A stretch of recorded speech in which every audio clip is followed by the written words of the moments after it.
Good evening, everyone. Hope you're having a great weekend. With Maurice Jones-Drew, I'm JB Long, and we are honored to welcome you to SoFi Stadium for the very first time. It's a dress rehearsal for your Los Angeles Rams tonight as they prepare for a Week 1 contest against the Dallas Cowboys. MJD, you have eyes on it for the first time. What do you think? Oh, this is everything you wanted and more. I feel like we've seen some of the new stadiums. We've seen Minnesota. We've seen Dallas. I actually got an opportunity to go to Vegas and see the outside of the Raiders Stadium, but there's nothing like this. In the heart of Los Angeles, a stadium with the magnitude, the park, everything that comes with it. I mean, we have that LA weather right now. It's nice and warm today. Serena Morales, DeMarco Farr are also with us. We'll join them momentarily. We have a great giveaway tonight, so thank you for being with us over the next half an hour as we tee up the first of 2 scrimmages here, and then again next Saturday night at September the 13th in prime time, right about this kickoff window. The Rams begin a new campaign, their 2020 maiden voyage here at SoFi Stadium. Well, it gave us goosebumps about an hour ago to see the players get off the bus, pour onto the field, and look around, for many of them for the very first time. And it gave you a sense of just why these opportunities are so important, because you want to get awestruck out of the way before it's prime time. Well, yeah, you want to get your vets. They're going to come out. They're going to see. They're going to be amazed, but they know how to lock in once the whistle blows. It's about those second, first-year guys that are on a practice squad that haven't had that opportunity. You want to give them the best chance to come out there and showcase. So yes, come out here. It's nice. Once the pads are on, once the whistle blows, we got to focus, hone in, and have that laser focus on our job to do the best of your ability. What about this 2 million pounds video board, 4K, 2-sided? Did they make it big enough? It's it's like the 3 little bears. It's like you could say it's too much, but it's just right. It's always going to be just right in this building. Say this, the 260 plus speakers, you can hear them, you can feel them. On game day, it will be rocking. We so wish that you could be with us tonight and throughout this 2020 campaign. But this is business tonight for Sean McVay and his Rams. They're going to go through about 70 snaps. We'll see a lot of the special teams unit. They have a kicking competition to settle. He was displeased with the way the offense finished practice yesterday. We'll talk about that as we get started. But if you would, share with us your anecdote about Peyton Manning and opening Lucas Oil and what he and the Colts at the time did to make use of productive moments like these. Well, again, when you open a new stadium, lighting can be an issue. And so rumor has it that Peyton Manning had some of his receivers, Reggie Wayne, Marvin Harrison, go out there and play catch, throw the ball around, and then they were able to give feedback saying, oh, I was blinded in this direction running this route. Move that light here, move that light there, so that they could be more precise in their passing game. Little things like that, the little intricacies of the game that may affect a big play here or there. Obviously, Peyton Manning, the man who built Lucas Oil, he can do what he wants. So it's going to be interesting to see how the receivers and the quarterbacks do without knowing the lighting in this place. How about making it a home field advantage? If they have to open without their Rams house feel with all of their favorite fans in attendance and its cutouts instead in the end zones, which you can purchase right now to benefit Rams charities. How can the Rams make this a home field advantage? Well, I always try to zag when everyone zigs. So everyone's going to be pumping in music and crowd noise. I'm going to do the exact opposite. I'm going to make it as much like practice as possible, quiet. I want people to feel uncomfortable, and that could be a home field advantage. But to be honest with you, a lot of players are going to come here. They're, it's the allure of Los Angeles. It's the stadium. It's everything. Coming out here and jumping on top of people, starting fast, is going to be very important for the Los Angeles Rams this season. They're about to scrimmage for 2 hours. Jared Goff and the offense are in the new bone uniforms. And then Aaron Donald and the defense and some of the specialists wearing the Rams Royal. Let's check in with our Super Bowl champion, DeMarco Farr, for the first time. Found out what perch he's found inside SoFi Stadium. I can stand here all day and just look at this stadium. It's gorgeous. It's like looking at an Air Jordan shoe. It's functional, but it's beautiful. The first thing that stands out, everybody's right on top of you. I mean, I don't think there's a bad seat in the house. I know a lot of stadiums can try to say that, but here I think it's true. My favorite seat might be all the way at the top because, look, it's like an all-22 shot. You can become Sean McVay. The second thing is, I love the natural light. Both end zones are wide open. So 1 o'clock game, that sunlight's going to come pouring through. You got a roof, but I don't think Jared Goff's going to be able to miss in here because it's going to be so bright. And for the players, I was on here Thursday night with Eric Dickerson. We both said the same thing. This is a fast track, so your skill guys are going to be even faster on this type of surface. But this is what I love. Come check this out. This is all me right here.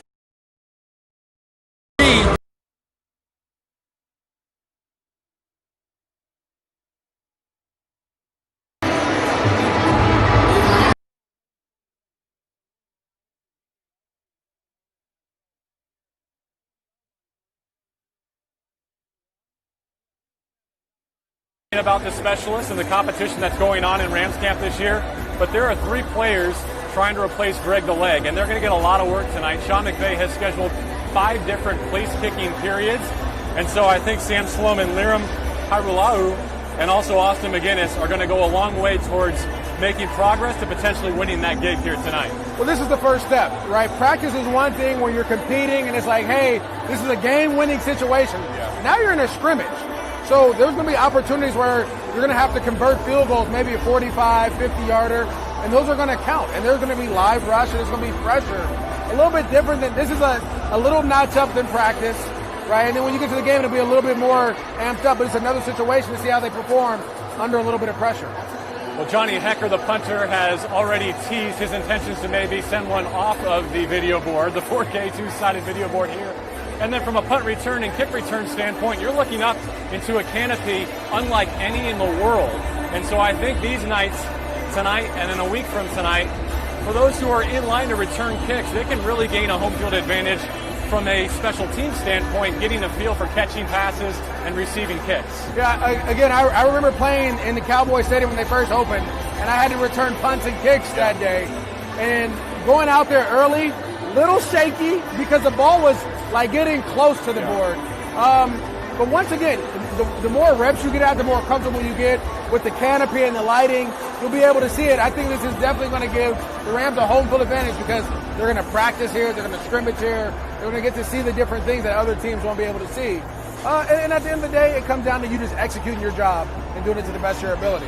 Well, if you live in the Los Angeles area, you already know how hot and humid it was today in Inglewood. And when we got here, the sun was beating down, but what a treat to be inside with some UV protection.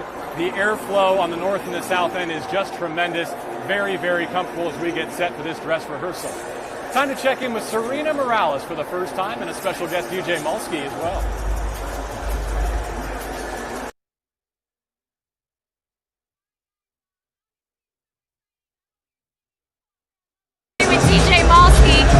Sean McVay kind of said it earlier this week. He said the stadium is even better than anticipated. Correct, he is. Again, I'm on level 3 in the north end of the end zone, and the players super excited to be here. I kind of saw all of them joking around. They're in their new uniforms. They're getting ready to scrimmage. While they're getting ready, we're actually going through our own scrimmage, and I'd like to introduce Rams fans to your 2020 game day crew.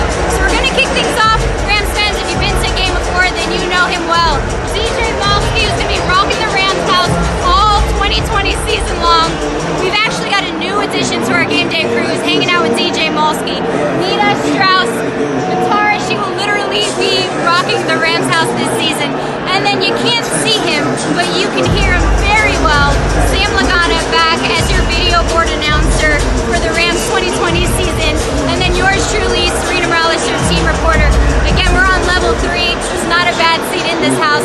We're going to head up to level 8 next in just a few so that we can get all you Rams fans acclimated with your new home. Guys, back to you.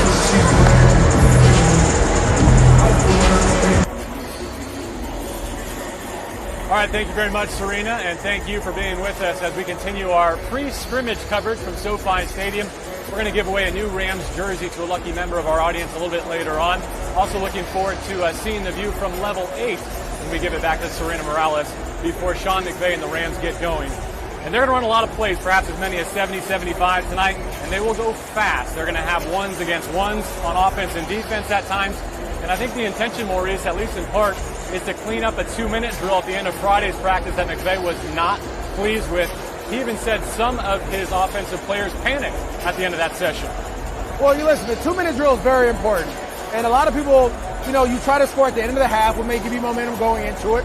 or 98% of the games in the NFL come down to the last person who has the ball, one-score game. So it's a very important drill. It's a very important situation for the Los Angeles Rams. And the Rams have actually been one of the best in the league since McVay's been here. So with that being said, he has a right to be upset. He has high expectations. So what you want to see from your guys today, two things: to fix that 2-minute situation, but then also to start to get into game shape, right? Playing a game is a little bit different than practice, a little bit different than working out. So you want to try to do your best to get guys a little lactic acid, guys a little tired, see how they perform 3, 4, 5, 6 plays into a drive. On the other side of the line of scrimmage, Brandon Staley's defense has been strong so far in camp, and Sean McVay gave credit where credit was due. That secondary in particular showing some tremendous ball hawking skills. We'll talk about the young safeties a little bit later on in this program, but because, at least in part, Staley is introducing a new defense, we will not bring you the action over the next couple of hours.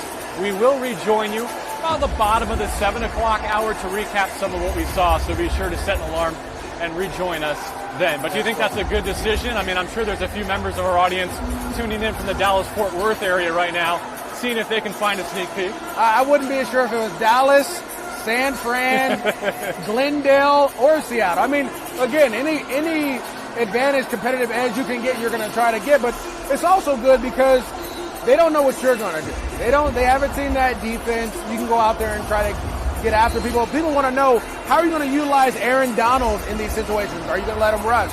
Is he going to have to two-gap? A lot of different things. So, yes, best to play your cards close to the vest. All right, let's go back to DeMarco Farr, and we were chatting with him over our pregame meal about the playing surface here at SoFi Stadium and how that might impact the Rams stylistically. DeMarco?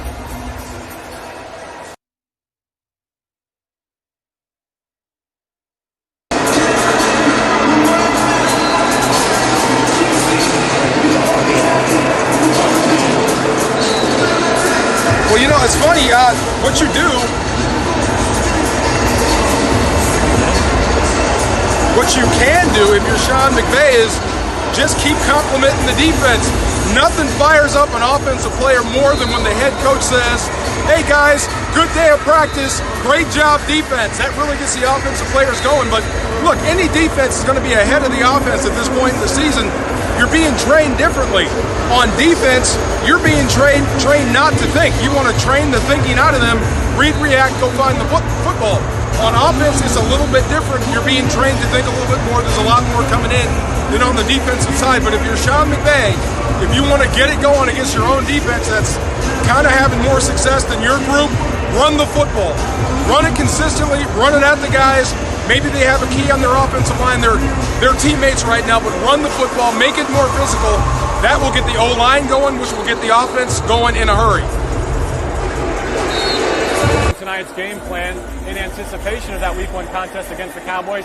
Sean McVay and his Rams will actually break for a 12-minute halftime just to get the workflow, getting in and out of their new locker room, have the coaches get a chance to get with their position groups, just go through any wrinkles that might need to be ironed out before you do it on Sunday Night Football for the first time. Very smart, because you don't know how long it's going to take for the coaches to get in the booth, down to the locker room and back up. There's so many different little things, the mechanics of how, you're going to be talking back and forth. It's just everything has to work, because there will be little bugs that come up. Maybe, a microphone's not working or an earpiece isn't working. You got to kind of work through some things a little bit. But also, for the players' sake, I want to know the quickest route to get to the locker room where I can get off my feet, rest a little bit, get hydrate, get the instructions I need, and the quickest way back out to warm up and get ready to ball in the second half. All right, if this is the unofficial midway point of training camp for the Rams, I thought I'd pose a couple of questions to DeMarco and Maurice. I wrote down DeMarco's answers so I can share them with you. First question, what's the biggest outstanding question mark for McVay that he and his coaching staff have to answer in terms of personnel before the opener? Well, for me, it's going to be the running backs. And not just the running backs, the players. You have a new position coach. And so in this situation, you want to make sure that those guys are prepared. The running game was a big issue last year. We understand this McVay offense needs a running game. The stretch zone, the play action pass, all of it works hand in hand together. Who is going to get the most carries out of Malcolm, Henderson, and Akers? Who is going to be your first and second down back? Who's going to be your short yards goal line? There's different situations. Who's going to be that? Who's going to be that guy when the game's on the line that you put in and trust to either protect or get you that yard to win a game?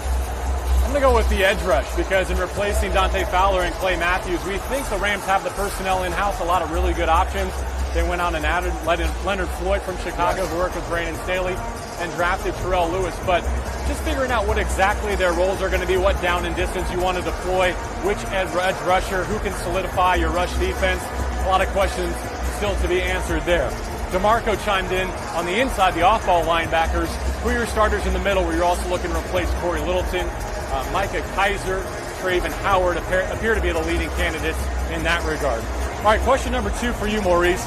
Area of greatest strength and depth on the Rams roster as it stands currently. You win and lose football games in the trenches. And that's where the Rams have the best depth. The whole offensive line is back from last year. Guys that got hurt, that had to get replaced, the guys they traded for, the guys at end of the season are all here. So you have a lot of experience and depth there. Defensive line, Aaron Donald, Michael Brockers, Sebastian Joseph-Day, the 3 starters from last year are back again.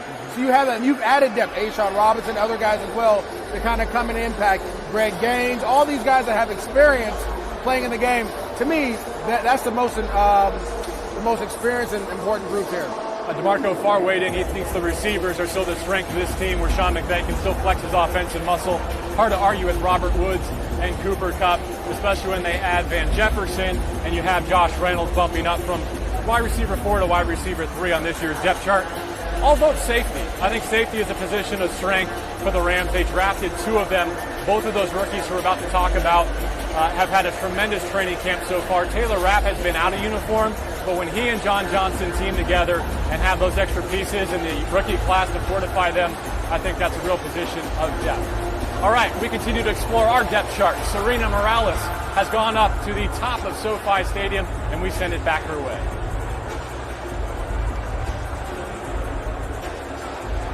All right, we'll try Serena again in just a moment, but we can continue our mid-season training camp check-in and move on to impact rookies. You've had a chance to be out at Cal Lutheran Thousand Oaks a few times, so have I. Of the rookie class, especially the drafted players, who's made the biggest impression on you so far, Maurice? To me, it has to be the 2 rookie safeties. Obviously, Jordan Fuller from Ohio State and then Terrell Burgess from Utah. Yeah. Both guys have great ball skills. Burgess is more versatile, can do a little bit more, play in the box, cover the slot, cover the tight end, but he also can drop back and be that center fielder. Jordan Fuller with his range. Now, when you have 4 safeties, I wouldn't be surprised at one point if you see 4 safeties on the field at the same time. If that happens, don't be surprised, because these young guys can go out there and they play. They can make the proper adjustments, but they have to have the confidence. Because again, you're going to have to match up with the Arizona Cardinals, who are going to run out 4 or 5 wide receivers at times. You're going to want a little bit more athleticism on the field than your linebacker covering Larry Fitzgerald or obviously DeAndre Hopkins. I know that in saying that and pointing out the 2 defensive players, and believe me, Micah Kaiser, middle linebacker, agrees with you. Those 2 players you mentioned got his vote as well. You're not taking anything away from Cam Akers and Van Jefferson, who have both come in and I think shown their pedigree. We talked about Van being the son of a coach. We talked about Cam Akers being a high school quarterback and a 5-star recruit. He has that offensive understanding that's allowed him to thrive in a virtual offseason program and hit the ground running in Sean McVay's offense. Yeah, again, both guys with high football IQs. You know, that the biggest thing for a rookie is to be able to understand the playbook first by just looking at it and knowing what you're supposed to be able to hear and then regurgitate it or write it on the board. The second thing is be able to go out there in a pressure situation and perform. And not only make plays, but be where you're supposed to be. These guys are doing more than that. They're getting the ball and they're performing outside of what everyone thought and expected. I want to talk about tight end before we finish, but let's give Serena another shot. Can't wait to see this vantage point atop SoFi Stadium. Serena?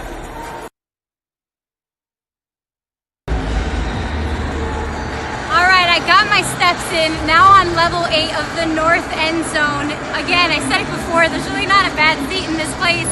And I'm standing. Before I take you to the video board and check out the field, I do want to give you a look at the scene behind me. You've got Iconic Forum and you've got Inglewood just behind me, but walk with me, guys, as I give you on a short tour so you can check out the most impressive video board on earth from level 8 right here.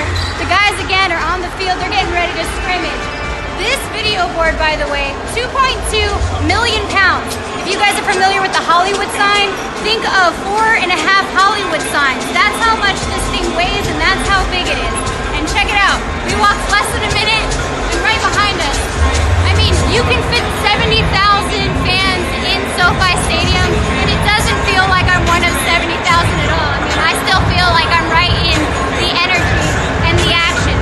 Speaking of action, you can't see, the guys are getting ready to do their scrimmage. They got to prove themselves to make this roster for 2020. So you get ready for the action. I will be here on level 8 enjoying the game. Guys, back to you.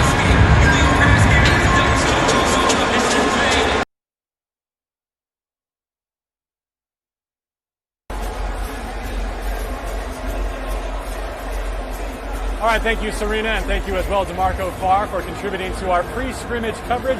We finish up with Maurice Jones-Drew and JB Long. So glad you're with us. So glad to bring you inside SoFi Stadium for the first time. We're just gazing around at the players warming up before this dress rehearsal. This is the window in just a few short weekends in which the Rams will kick off a 2020 campaign against the Dallas Cowboys. It's spectacular. I mean, the feel at this time of day in Inglewood, California, you can't beat it. Oh, not at all. And the whole part is to drive up to the stadium.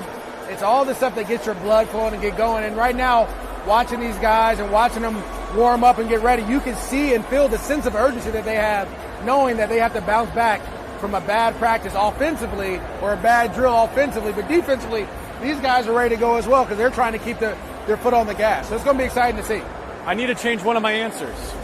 In terms of depth and strength, I want to go tight ends. We forgot about that. Tyler Higbee, Gerald Everett, Johnny Munton has stuck his nose there and remove some defenders in the running game, and then they draft Bryson Hopkins. And I've been getting a lot of questions about the rookie tight end out of Purdue. Look, we know this is the most challenging position for an NFL rookie to break in and contribute, right? Especially when you have those three ahead of you. Well, yeah, Hopkins has to find his niche. What is his role going to be? Is it going to be special teams and some plays, or is it going to be strictly special teams? Or are you going to come in and contribute offensively? For him, this was kind of a luxury pick for the Rams, so he has some time to grow into what he wants to be. But he's going to be learning from some very successful guys in this league at that position. Gerald Everett making some great catches, winning games, and then Tyler Higbee, what he did the last month of the season was amazing. So he can learn a lot from these guys as well as compete with them to push them to be better. Give me one thing that you're going to be watching most closely over the next 2 hours. I'm an offensive guy, and I love big men who block. So I'm going to make sure I'm focused on this offensive line to see how they've improved from last year. And then how also can they protect? Is the center guard position going to be able to keep that pocket and hold up for Jared Goff, who will be going against, obviously, the most dominant defender, interior rusher in football, maybe in the history of football. So it's a great challenge, and that's something I want to see. Is Jared going to be comfortable standing in that pocket with pressure around him? Someday there might be a statue of Aaron Donald outside this facility, but tonight he's in Rams Royal set to tee it up and kick it off and play the first of 2 scrimmages at SoFi Stadium before September the 13th, the primetime kickoff against the Dallas Cowboys.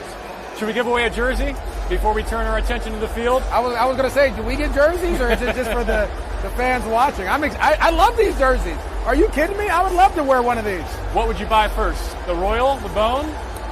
Yeah, I went to UCLA, so I'm going to go with the blue and gold. It's in my blood.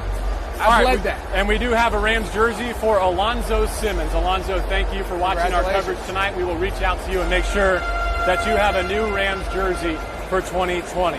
For Marco Farr, for Serena, for MJD, I'm JB Long. They're going to go for 2 hours, so set a little alert for about 7:30 Pacific time on Come On Back and join us.